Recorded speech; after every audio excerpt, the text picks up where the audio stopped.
At 11:30 every night, the office emptied. The lights went off. The last coworker left. And after everyone was gone, one man didn't go home. He stayed. Then he pulled out a pillow, changed into comfortable clothes, and prepared to sleep at his desk. For almost 2 years, this was his secret. His goal: retire at 35. Not because he inherited money, not because he won the lottery, and not because he had some revolutionary investment strategy. He simply decided that rent was taking too much of his paycheck, so he stopped paying it. At least, that's the simple version of the story. The real version is much stranger. Imagine a man earning an ordinary salary in an expensive city. Every month, a huge chunk of his income disappeared into rent.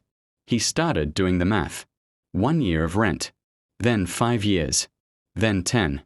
And eventually, he had a thought that would completely change his life. What if I could save almost all of that money instead? At first, the idea sounded temporary. Just a few weeks, then a few months. But temporary sacrifices have a strange way of becoming routines. His workplace had bathrooms. It had electricity. It had a place to sit. And depending on the circumstances, he could use a nearby gym for showers and exercise. So his apartment became an office. And his office became a home. During the day, he looked like every other employee.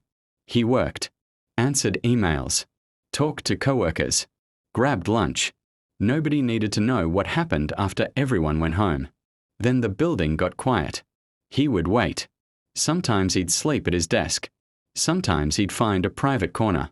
And every morning, before coworkers arrived, he'd pack everything away. The office had to look like an office again. That's where the sacrifice becomes difficult to understand.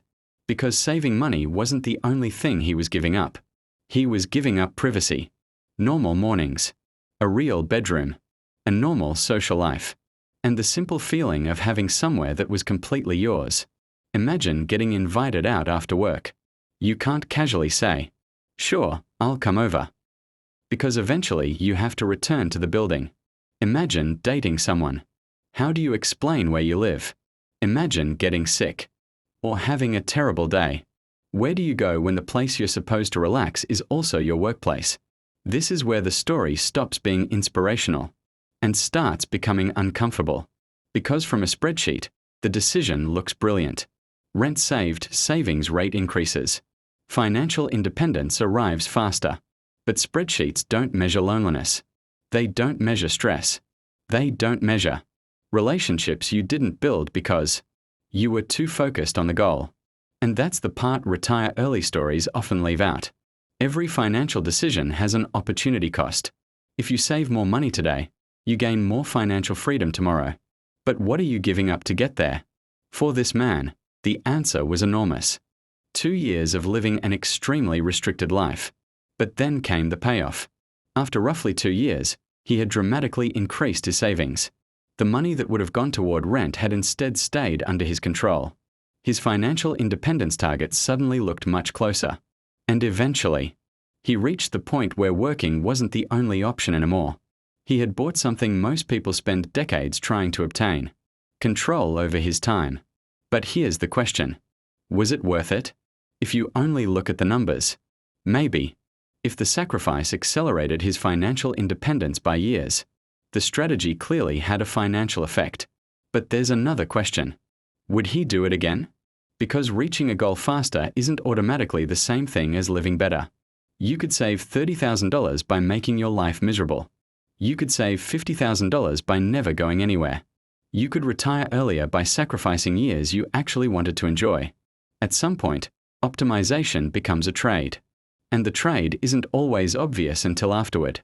That's the psychological lesson hiding underneath this extreme story. When you have a huge goal, it's easy to focus so intensely on the finish line that everything happening along the way starts looking like an acceptable sacrifice. One more year, one more sacrifice, one more uncomfortable decision, until you realize you've been postponing your life. Financial independence can be powerful. Saving aggressively can absolutely change your future. But extreme frugality isn't free. You pay for it with something. Sometimes that's comfort. Sometimes experiences. sometimes relationships, sometimes your health or peace of mind, and sometimes the sacrifice is completely worth it. That's the decision only you can make, because the real goal of financial freedom isn't simply to stop working as early as possible.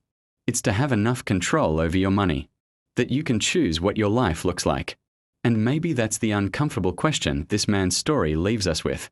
Would you sacrifice 2 years of normal life to buy back decades of freedom?